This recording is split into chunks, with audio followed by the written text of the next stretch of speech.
Bonjour à toutes et à tous, bienvenue pour ces tirages du mois de mars. On va aller regarder un petit peu les énergies sentimentales par signe astro. Alors vous pouvez regarder votre signe solaire, votre signe lunaire, votre signe ascendant. Vous pouvez essayer de faire votre propre météo parmi tous ces tirages. Alors bien sûr, ça reste un tirage général, donc prenez toujours le recul nécessaire. Il se peut parfaitement que ça ne vous parle pas, il n'y a pas de souci là-dessus. Si vous souhaitez développer avec moi par le biais d'une guidance personnalisée, eh bien vous retrouvez mon mail en bas de cette vidéo, lililataro@yahoo.com. Je fais toujours une première approche avant la consultation pour voir si je cerne bien votre situation actuelle. Donc n'hésitez pas, vous me faites un mail, prénom, date de naissance des personnes, le domaine, c'est pro, c'est sentimental, c'est financier, pas plus d'éléments, pas de questions. Le but, c'est de partir d'une page vierge et de voir si je cerne bien vos questionnements ou votre problématique actuelle. Donc, m'en dites le moins possible dans votre mail et bien évidemment, je reviens vers vous pour vous expliquer le fonctionnement. Voilà pour le préambule. On va faire un tirage à 9 cartes comme on a fait le mois dernier et le mois précédent. On va utiliser ce mois-ci le Lily White Tarot et on va regarder un petit peu ce qui ressort pour chacun d'entre vous. À tout de suite pour le tirage.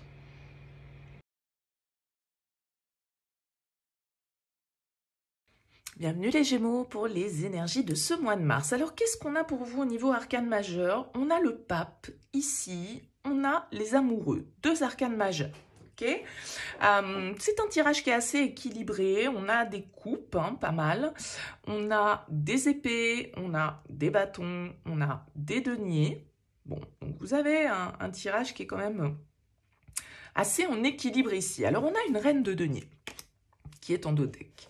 La reine de denier, elle peut symboliser un signe de terre, taureau, vierge, capricorne. Il y a en tout cas dans votre tirage un lien qui ressort. On a le 2 de coupe, alors c'est assez marrant, vous avez une ligne de 2. 2 de coupe, 2 d'épée, 2 de denier. Bon, les amoureux, moi, il y a une histoire de choix pour vous les Gémeaux sur ce mois de mars.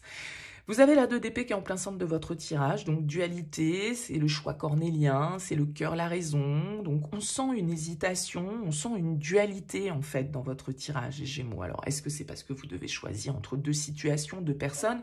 Est-ce que c'est un choix qui vous met dans une certaine forme d'hésitation, de dualité, d'indécision? Parce que la 2 d'épée, on a, vous voyez, cet aigle où a les yeux bandés en fait, donc voilà, il doit se fier à son instinct, il doit essayer de chercher la réponse alors qu'il ne voit pas forcément clair dans une situation. Et a priori, avec le 2 de coupe qui est à côté, on nous parle d'un lien, hein, on nous parle ici d'une relation, peut-être une relation du passé. Ici, avec le 6 de coupe, quelqu'un que vous connaissez. Alors, ça peut être quelqu'un que vous avez connu, pas forcément parce que vous étiez en couple. Hein. Ça peut être quelqu'un que voilà, vous avez connu plus jeune. Bon.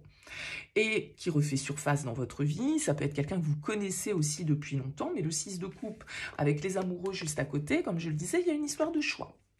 Il y a une histoire de choix, il y a peut-être même une histoire de mouvement, de départ, de déménagement. Le choix, c'est peut-être est-ce que je pars rejoindre l'autre, est-ce que je déménage, est-ce que on envisage l'avenir ensemble, est-ce que on investit ensemble, est-ce que... vous voyez, je pense qu'il y a tout un questionnement comme ça, parce que le pape nous parle d'engagement, nous parle de contrat, nous parle de sérieux, nous parle de long terme, nous parle de sagesse, de protection. Donc, voilà, ce choix, il est peut-être pas si anodin que ça. Et 6 d'épée, 3 de bâton, l'un à côté de l'autre, c'est vraiment des cartes qui peuvent parler de mouvement, de voyage, de déplacement, de déménagement, de... voyez? Et donc, peut-être que c'est une relation qui est à distance, peut-être que justement, on est dans cette hésitation, j'y vais pas, comme je le disais, une histoire de, pourquoi pas de déménagement, de rejoindre l'autre, ou de... Ça peut être bien évidemment autre chose, à vous de voir, mais c'est comme ça en tout cas que ça pourrait me parler avec ces cartes ici associées. En tout cas, il y a un très joli lien hein, ici qui ressort. Hein, le pape, le 2 de coupe, le 6 de coupe, on est quand même sur quelque chose où il y a beaucoup de sentiments, où il y a beaucoup de complicité, beaucoup de partage, beaucoup de valeurs communes. D'accord, il y a vraiment cette notion ici d'un lien qui peut être fort. Hein. On a quand même le 2 de coupe et les amoureux dans le même tirage. Donc là, on nous parle de lien. Et avec le pape, il y a une forme de symbolique, de protection. Okay, 7 de coupe, je le disais, associé aux amoureux, ça marque encore plus cette notion dans votre tirage et de choix et aussi de dualité, parce que le 7 de coupe, c'est un peu une carte qui nous dit, bah voilà, a priori, j'ai plusieurs options qui se présentent, maintenant laquelle est la bonne? Et est-ce qu'elles sont toutes cohérentes? Est-ce qu'elles sont toutes réalistes? On est un peu dans la confusion avec le 7 de coupe.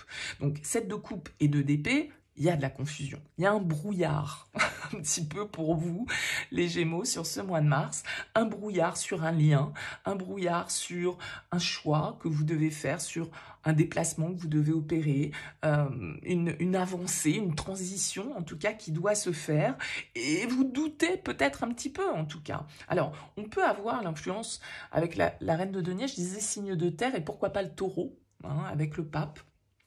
On peut avoir aussi, vous avez votre carte, hein, c'est les amoureux ici, le Gémeaux qui ressort.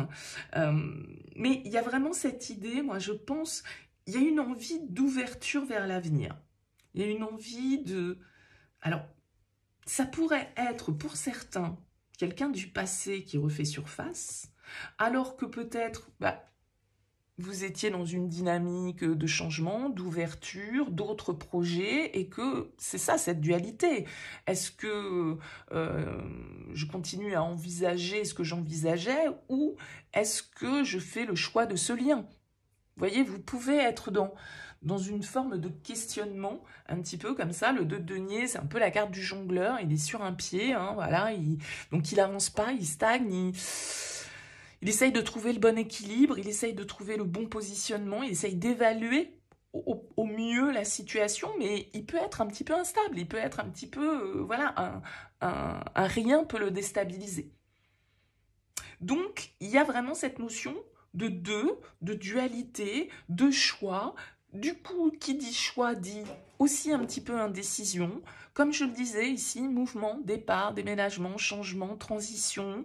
Un lien ici qui est pas anodin, hein, quand même, qui ressort. Donc un lien fort, mais qui vous met dans une certaine forme, qui vous déstabilise peut-être. Voilà, qui vous met dans l'incertitude. Qui vient peut-être bousculer un petit peu vos plans ici. Vous aviez peut-être fait des plans et cette relation, elle vient un petit peu vous mettre le désordre, entre guillemets, dans vos idées et dans ce vers quoi vous souhaitiez vous investir ou vous engager. Il peut y avoir cette notion-là qui ressort quand même assez fortement. À vous de me dire, en tout cas, les Gémeaux, n'hésitez pas, laissez-moi un petit mot, un commentaire, dites-moi comment ça vous parle, c'est intéressant pour moi d'avoir vos retours. Merci en tout cas pour votre écoute, je vous dis à très vite.